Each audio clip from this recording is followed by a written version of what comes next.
Searching the web for the most talented, creative, and intriguing independent authors. Master, your stories are ready. Ooh, goody.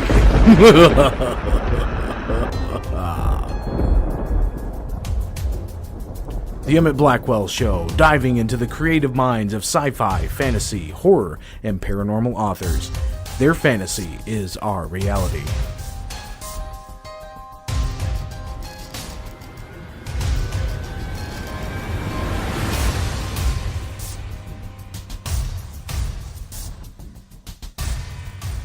Hi, welcome back, ladies and gentlemen. It's Emit Blackwell again, and I am here with Geoff Habiger, the founder of Artemesia Publishing. And some of you may not be aware of this, but Artemesia Publishing is actually a traditional publisher. So Geoff is going to talk a little bit about that. How you doing, Geoff? I'm doing wonderful. How are you doing, Emit? I'm doing fantastic. So I'm kind of curious about this because you had mentioned Artemesia Publishing when I first talked to you back at one of the first or second shows, and you had mentioned that you had started this publishing company, but we didn't go too much into it. And I have a question about that. When did you decide to actually begin a publishing company? We started thinking about it back in 2003. Myself and my partners, there are three other people who are part of the company, and we made it official in 2004. Wow. So you guys have been doing this for quite some time. Yeah, about 14 years now. So, man, that is quite a bit. And I'm sure you got quite a few authors under your belt then, correct?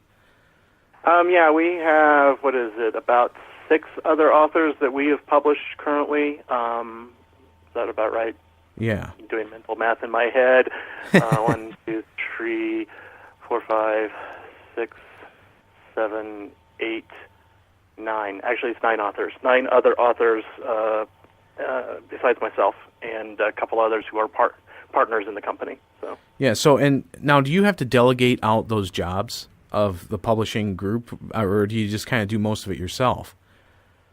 I do majority of it myself. So the other people who are partners in it are pretty much kind of silent partners and everything. I mean, they help out, here and there and everything. One of them is a convenient location for having books delivered and shipped to because they're in town and they're there usually most of the days and stuff. So yeah, well, that's great.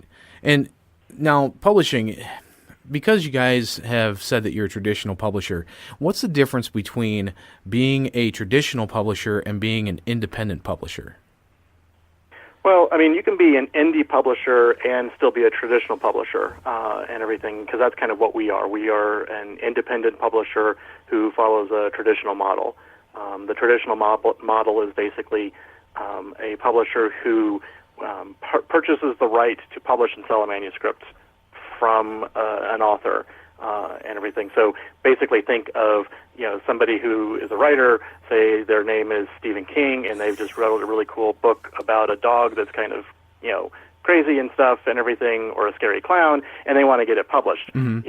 So they would go to an agent. The agent would look at it and go, that's really cool, freaks me out, but I'm going to pitch you to a publishing house. The publishing house would pick it up and sell it and say yes, and they would, basically they're purchasing the rights from the author to be able to publish that book and put it out there for the world and everything. So that's not kind of what we do and everything. So This is not like one of your, I guess, because here's the thing, is most independent authors, that's like their biggest goal is to be published by a great company, and they'll throw their name out to many different companies, and some of them will charge them thousands of dollars just to publish their book. Do you guys do that, or do you guys do it the traditional way?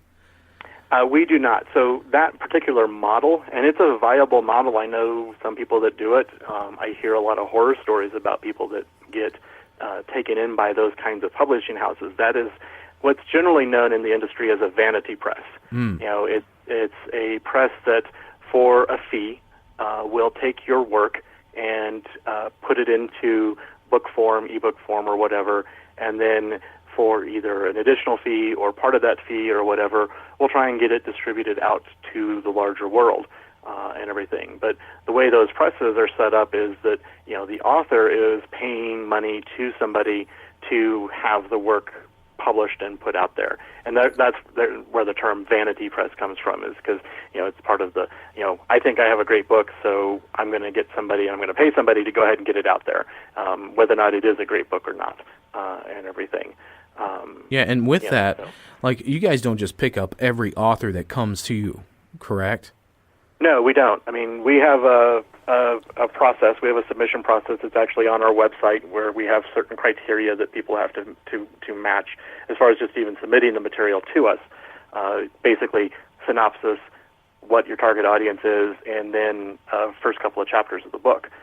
Then I take a look at it and read it, and if it piques my interest, if there's not a whole bunch of errors or problems that I see in it, if the writing itself is very good, and the story piques my interest, I will then request and ask for the full manuscript and take a look at it from there.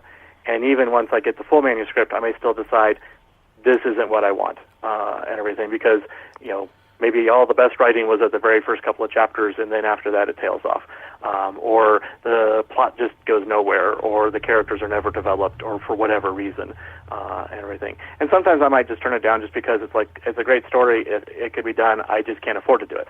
Yeah, yeah, and everything, because since I'm not charging anybody for the service of publishing the work, I'm taking on all of the risk and everything. So I have to then also look into it as well and go, is this something that I think the audience that buys our books, the larger reading public, is it a topic that I think people would be interested in, and everything? Is it so narrowly focused that there's no way that it's going to get a wide distribution and wide sales, and everything? So all of those kinds of things have to be taken into account.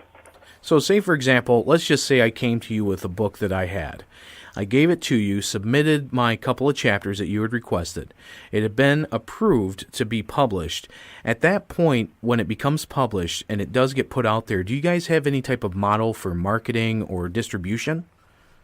Yeah, so yes, we do. So what we do is, one, if I have agreed to publish the book, I would send you a contract and go over it to sign it off and everything.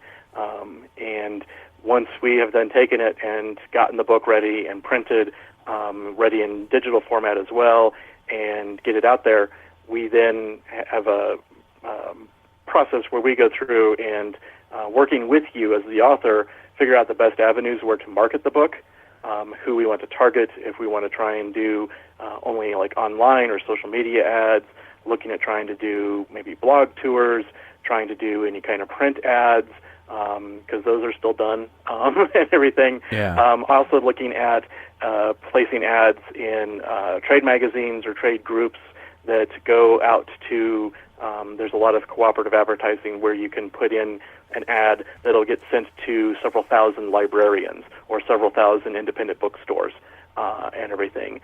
We would look at doing book giveaways to try and do ARC copies, advanced reader copies, for the book as well, to get it out into the hands of buyers or readers or anybody to give advanced reviews or things like that.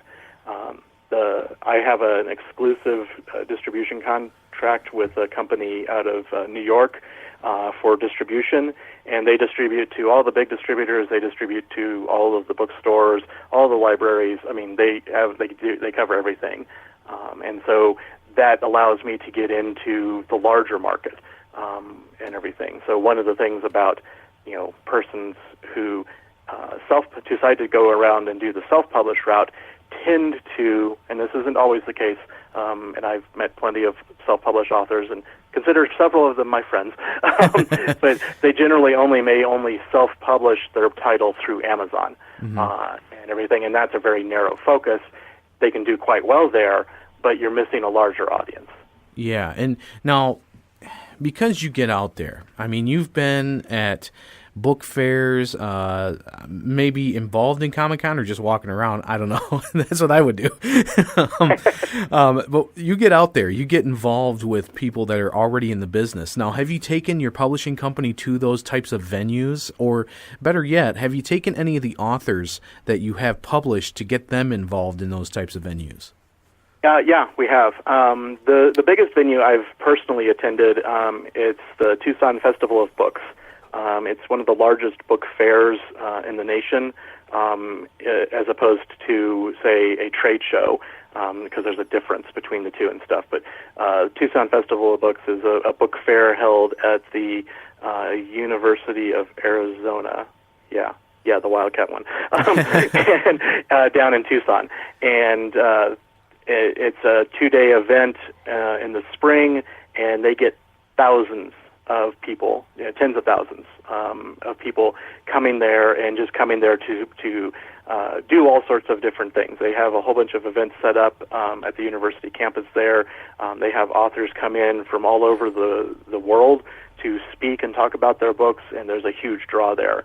And so it's fun to go there and set up and be part of that event. And I have brought in authors to that event, and so they can do book signings and meet people. And we've had wonderful interactions between authors and maybe not even old fans, but making new fans and everything at that event. But I've also done smaller fairs, more local things here in the Albuquerque area. I go to Comic-Cons or other events as well that I can. Just anything I can do to get the titles out in front of potential readers. Yeah, and that's another question that's kind of coming to my mind because, for one, I mean, the show usually focuses on independent authors, okay? They've got their books already up on Amazon.com. They've gone that publishing route, self-publishing or vanity publishing, either way. Now, if they were to take that same story that they published on Amazon.com and gave it to you, would you be able to work something out where then your publishing company would pick it up? Is there a way to even do that? Yeah, so if an author's already self-published and everything, and they've done it, and either they're wanting to focus only on writing and don't want to spend the extra time that it takes to do all of the marketing, or for whatever reason, if they come to me and say, hey, I'm looking to publish my next book, but I want to do it in this fashion, all they have to do is submit their new work to me and go through the same process. It helps that they've already been published because I can then go and look at information about sales rankings and things like that. I can go and see their original work and see what it's like and everything.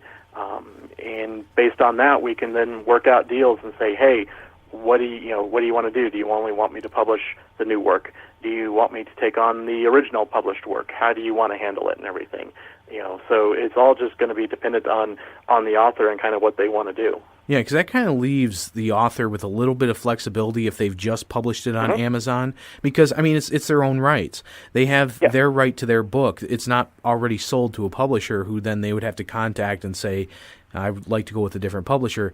So that's great. And if you're out there and you're listening, okay, and you got your book out there and it's been sitting there stagnant and you don't know what to do, you've been trying to put all the money you want or that you can physically into marketing. Think about this.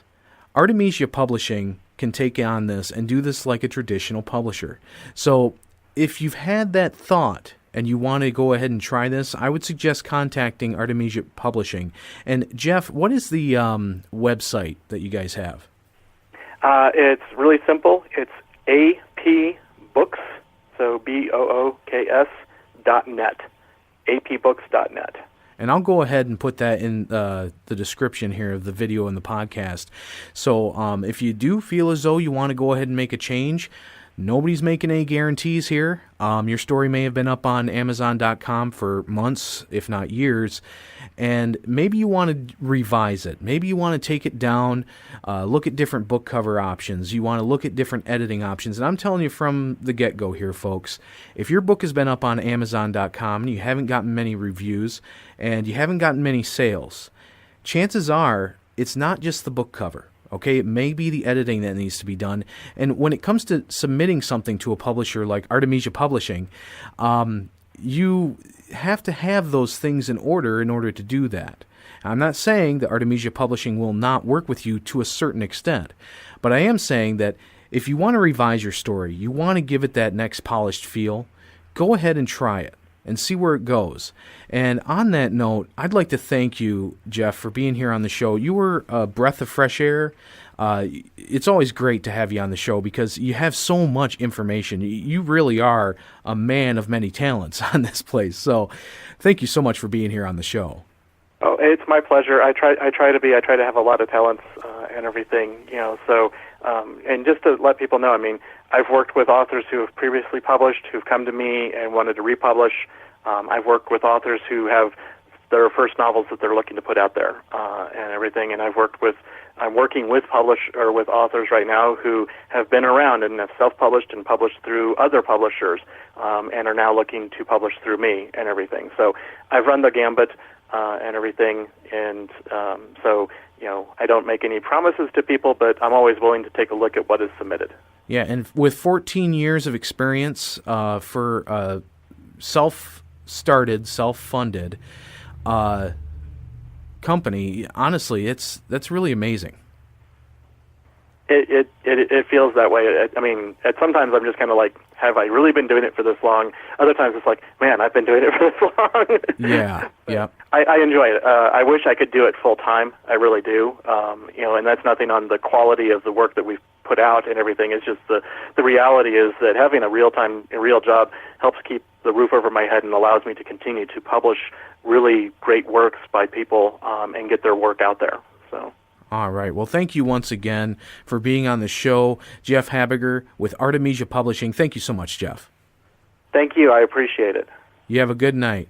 And I'd like to remind everybody out there to like, share, subscribe, do all the little clicky things on the internet, and we will see you again very soon. This is Emit Blackwell signing off. Keep on reading and keep on writing, my friends.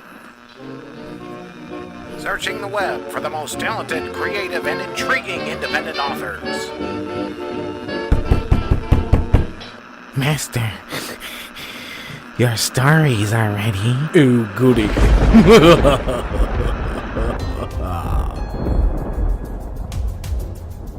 The Emit Blackwell Show, diving into the creative minds of sci-fi, fantasy, horror, and paranormal authors. Their fantasy is our reality.